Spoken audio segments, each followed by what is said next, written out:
Good morning. मैं हकीम Ali sir narration series में आपका पुनः हार्दिक स्वागत करता हूं। प्रीवियस लेक्चर में हम लोगों ने change in tense, change in reporting verb, reported speech, nearness and farness, universal truth, इन सारी चीज़ों के बारे में, चेंज इन असर्टिव सेंटेंस, इस सब पे हमने वेल डिस्कशन किया है। हमने ये भी देखा है कि रिपोर्टिंग वर्ब में किस तरह के चेंजेस आती हैं और रिपोर्टेड स्पीच में किस तरह के चेंजेस आते हैं, टेंस में किस तरह के चेंजेस आते हैं, पर्सन में किस तरह के चेंजेस आते हैं। इन सारे टॉपिक को हमने वेल जो है डिस्कशन किया है प्रीवियस लेक्चरों में। आज हम लोग बात करेंगे चेंज इन इंट्रोगेटिव सेंटेंस, यानी जो इंट्रोगेटिव सेंटेंस हमारे सामने आता है हम कैसे उसको डायरेक्ट से इनडायरेक्ट में चेंज करते हैं। आज इसको हम बखूबी समझने की कोशिश करेंगे। इंटरगेटिव सेंटेंस के बारे में हमने एक लेक्चर दिया है कि सेंटेंस क्या है। इंटरगेटिव सेंटेंस को हमने देखा है कि 4 प्रकार का होता है, लेकिन स्पेशली आज हम यहाँ बात करेंगे 2 प्रकार के सेंटेंसेस की। ऐसे सेंटेंस जो एक्सिलरी वर्ब से शुरू होते हैं और ऐसे सेंटेंस जो WH क्वेश्चन वियर कहते हैं, यानी इंटरोगेटिव प्रोनाउन से शुरू होते हैं। इन दोनों टॉपिकों को हम क्लियर करेंगे और हम जानने की कोशिश करेंगे कि ये कैसे बनते हैं। तो आइए देर न करते हुए सीधे हम लेक्चर की तरफ चलते हैं। सबसे पहले हम देखते हैं इंटरोगेटिव सेंटेंस, यानी जो हमारा इंटरोगेटिव सेंटेंस होता है उसमें किस तरह के चेंजेस आते हैं डायरेक्ट से इनडायरेक्ट में। देखिए 3 तरह के चेंजेस हमको करने पड़ते हैं। सबसे पहला काम हमको रिपोर्टिंग वर्ब में चेंजिंग करनी पड़ती है। इसके पहले हमने बताया है कि रिपोर्टिंग वर्ब क्या है। तो रिपोर्टिंग वर्ब में देखें क्या क्या हो सकता है, इसको हम देखेंगे और उसके बाद से हम देखेंगे कि जो हमारा एक्सिलरी वर्ब से हम यस या नो रिपीट क्वेश्चन की आज बात करेंगे और हम फिर देखेंगे कि कैसे इंटरोगेटिव सेंटेंस को असर्टिव सेंटेंस में बदल करके और कौन सी प्रक्रिया अपनाते हैं जिसके माध्यम से डायरेक्ट से इनडायरेक्ट बड़े आसानी से कन्वर्जन हो जाता है। तो आइए सबसे पहले हम बात करते हैं। देखिए सबसे पहला काम हमको ये करना है इंटरोगेटिव सेंटेंस में, यानी प्रश्नवाचक वाक्यों में आज हम बात कर रहे हैं, यानी यस या नो रिपीट क्वेश्चन। यस या नो रिपीट क्वेश्चन का मतलब ऐसे सेंटेंस जिसको हम हाँ या ना में उसका जवाब दे सकते हैं। जैसे डू यू रीड, क्या तुम पढ़ते हो, अब जवाब दे देंगे यस या नो, दोनों में हो सकता है। तो आप देख रहे हैं कि सहायक क्रिया पहले आ रही है, इसलिए हमारा यस या नो रिपीट क्वेश्चन है। इसके बारे में हमने सेंटेंस वाले लेक्चर में वेल डिस्कशन किया है। आइए देखते हैं। सबसे पहला काम हमको ये करना पड़ेगा कि जो हमारी रिपोर्टिंग वर्ब है उसमें से या से टू रहता है, तो हम क्या करेंगे, आस्क करेंगे। ठीक है भाई, क्योंकि यहां हम प्रश्न पूछने के लिए बात कर रहे हैं। इंटरोगेटिव का मतलब ही होता है टू इंक्वायरी। तो आपको ध्यान में रखना है कि रिपोर्टिंग वर्ब को हम से या से टू रहता है तो आस्क कर देंगे। इसी तरह से या से टू भी रह सकता है तो इसको हम आस्क कर देंगे। या पास्ट इंडेफिनिट में है तो सेट रहेगा या सेट टू रहेगा तो आस्क्ड कर देंगे। ये बात हमको ध्यान में रखनी है। ये हमारी चेंजिंग होगी रिपोर्टिंग वर्ब के अंदर। लेकिन बड़ी मार्के की बात है, आपको कंजक्शन के रूप में यहाँ दैट नहीं लगाना है। ये बात बिल्कुल दिमाग में रखिएगा। अब हम आते हैं एक्सिलरी वर्ब। कंजक्शन के रूप में लगेगा क्या, अभी हम लोग एक एक करके देखते हैं। कंजक्शन के रूप में वहां हम असर्टिव सेंटेंस में हमने देखा था कि दैट का प्रयोग करते थे, लेकिन यहाँ पे हमें दैट का प्रयोग नहीं। नेक्स्ट बात हमें ध्यान ये रखना है कि जो इंटरोगेटिव सेंटेंस है उसे हम असर्टिव में बदल लेंगे और फिर जो रूल रेगुलेशन है वो लगाते हैं। आइए देखते हैं। जैसे डू यू ईट, तो आप देख रहे हैं कि यहाँ पे सहायक क्रिया डू पहले लगी हुई है, फिर कर्ता लगा हुआ है और फिर क्रिया लगी है। मतलब ये है कि एक्सिलरी वर्ब पहले है प्लस सब्जेक्ट है प्लस वर्ब की first form and object and so on ये रहता है। तो ये डू यू ईट, क्या तुम खाते हो, तो इसका जवाब यस या नो दोनों आप लिख सकते हैं, इसलिए यह यस या नो रिपीट क्वेश्चन है। तो जब हम इसको डायरेक्ट से इनडायरेक्ट में कन्वर्जन करने जाएंगे तो सबसे पहला काम हम ये करेंगे, इसको एसआरटी में बदल लेंगे। तो एसआरटी का आप स्ट्रक्चर जानते हो, सबसे पहले कर्ता रखते हैं और क्रिया का फर्स्ट फॉर्म रखते हैं और plus object and so on रखते हैं। तो इसमें आपको कर्ता ढूंढना पड़ेगा, यानी क्या हो जाएगा, एसआरटी जब बनाएंगे ये हो जाएगा यू ईट हो जाएगा बस। अच्छा, डज ही रीड, क्या वह पढ़ता है, तो इसका एसआरटी क्या हो जाएगा, वह पढ़ता है। ही रीड्स हो जाएगा।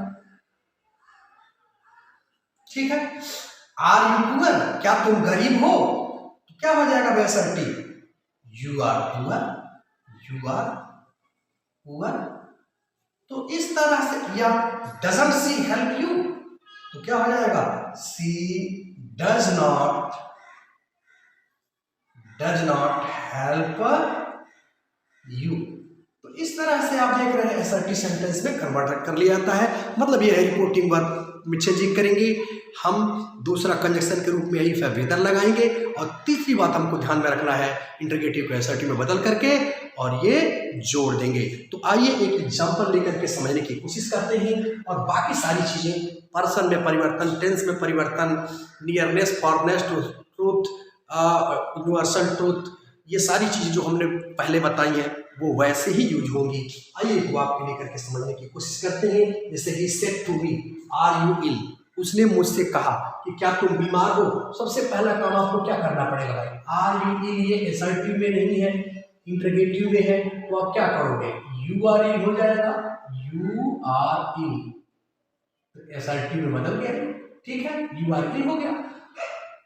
अब आप इसको करना क्या है, ये ही सेड टू मी, तो अब इसको जब इसका हम डायरेक्ट से इनडायरेक्ट में कन्वर्ट करेंगे, तो ही सेड टू मी, उसने मुझसे कहा, क्या कहा, आर यू इल, क्या तुम बीमार हो। तो इसका सेंस अगर निकालेंगे तो ही, उसने मुझसे पूछा कि क्या मैं बीमार था, तो इस सेंस से कर सकते हैं, या आप यस ओ यन कर सकते हैं, यानी 1 2 3 ये तीनों बेटों को, पहले बेटों को बुलाएंगे एक को, तो अकॉर्डिंग टू सन के जो बेटा है पहले को बुलाएंगे, तो सब्जेक्ट के अनुसार, मतलब रिपोर्टेड स्पीच के अंदर आए हुए फर्स्ट पर्सन के प्रोनाउन का परिवर्तन रिपोर्टिंग वर्ब के सब्जेक्ट के अनुसार होगा, और रिपोर्टिंग स्पीच के अंदर आए सेकंड पर्सन के प्रोनाउन का परिवर्तन रिपोर्टिंग वर्ब के ऑब्जेक्ट के अनुसार होगा, और थर्ड पर्सन जो थर्ड होगा there will be no change, क्योंकि भाई थर्ड तो यहाँ है ही नहीं, तो उसमें चेंज क्या करोगे, हम और आप बात कर रहे हैं तो हमारे और आप में ही चेंजिंग होगी। तो थर्ड है, जिस व्यक्ति या वस्तु के बारे में बात की जाती है वो वहाँ उपस्थित रहता नहीं है, इसलिए उसमें कोई चेंजिंग की कोई बात नहीं है। तो ये बात है। अब हम लोग क्या करेंगे, तो यहाँ सेंस पकड़ेंगे, उसने मुझसे पूछा, ये हो जाएगा ही आस्क्ड मी। अब आप कभी भी गलती से भी दैट मत लगाइएगा, इफ या वेदर में से कोई एक, जो तुम्हारा मन करेगा, इफ या वेदर में से कोई एक लगा लो, ही आस्क्ड मी इफ। अब ये क्या हो जाएगा, यू आर, और देख रहे हो सेकंड पर्सन है, सेकंड पर्सन किसके अनुसार बदलता है भाई, ऑब्जेक्ट के अनुसार, ऑब्जेक्ट क्या है, मी है, तो इसको नोमिनेटिव केस आई हो जाएगा, और यू का क्या हो जाएगा, आई, इफ आई, और चूंकि प्रेजेंट कॉन्टिन्यूअस है वाज हो जाएगा, आई वाज, बन गया। दूसरे वाक्य देखते हैं, she said to Ravi have you a red pen, तो इसका आप असर्टिव में जब बदलोगे तो क्या होगा, you have a red pen, क्यों, you have a red pen हो गया, असर्टिव बदल गया। तो यहां पे क्या हो जाएगा, शी आस्क्ड रवि इफ, या वेदर, जो आपका मन करे, इफ वेदर। अब यू का क्या हो जाएगा, इसके अनुसार ऑब्जेक्ट ही है, थर्ड पर्सन हो जाएगा, मतलब ही, मतलब यहाँ रवि है, ही हैड, टेंस भी तो बदल जाएगा भाई, प्रेजेंट परफेक्ट है तो पास्ट परफेक्ट बदल जाता है, आपको बताया गया है, he had a red pen, he had a red pen. ठीक, इस बात को देखते हैं, he said to me are you joining tomorrow, तो क्या हो जाएगा, ही आस्क्ड मी इफ या वेदर में से कोई एक आप लगा लो, इफ या वेदर, यू बदलेगा भाई ना, जैसे यू आर ज्वाइनिंग टुमारो हो जाएगा। जब इसको आप बदलोगे तो क्या लिखोगे, यू किसके अनुसार बदलेगा, ऑब्जेक्ट के अनुसार, तो इफ आई हो जाएगा, if I was joining tomorrow का क्या हो जाएगा, आने वाला समय है ना, द नेक्स्ट डे, ये नियरनेस फॉरनेस की बात बता चुका हूं। इसको देखें, he said to me should you beat him, तो क्या हो जाएगा, he asked me if, या whether में से कोई लगा लेना, if या whether you, इसका क्या बदलेगा, me के अनुसार, if I should beat him। तो इस तरह से हम देख क्या रहे हैं कि यस या नो रूपी क्वेश्चन को बड़े आसानी के साथ हम डायरेक्ट से इनडायरेक्ट में कन्वर्जन कर सकते हैं। सिर्फ हमें 3 बातों का ध्यान रखना है। रिपोर्टिंग वर्ब को आस्क्ड या आस्क्स में बदल देना है, और दूसरी बात कंजक्शन के रूप में इफ या वेदर का प्रयोग करना है, और तीसरी बात इंटरोगेटिव सेंटेंस को असर्टिव सेंटेंस में बदल करके और उसे जोड़ देना है। टेंस में, पर्सन में, जेंडर में, नंबर में, नियरनेस, फारनेस, ट्रूथ, ये सारी चीज़ों को ध्यान में रखते हुए हमें कनेक्ट कर देना है। इस तरह से हम बड़े आसानी से यस या नो रूपी क्वेश्चन को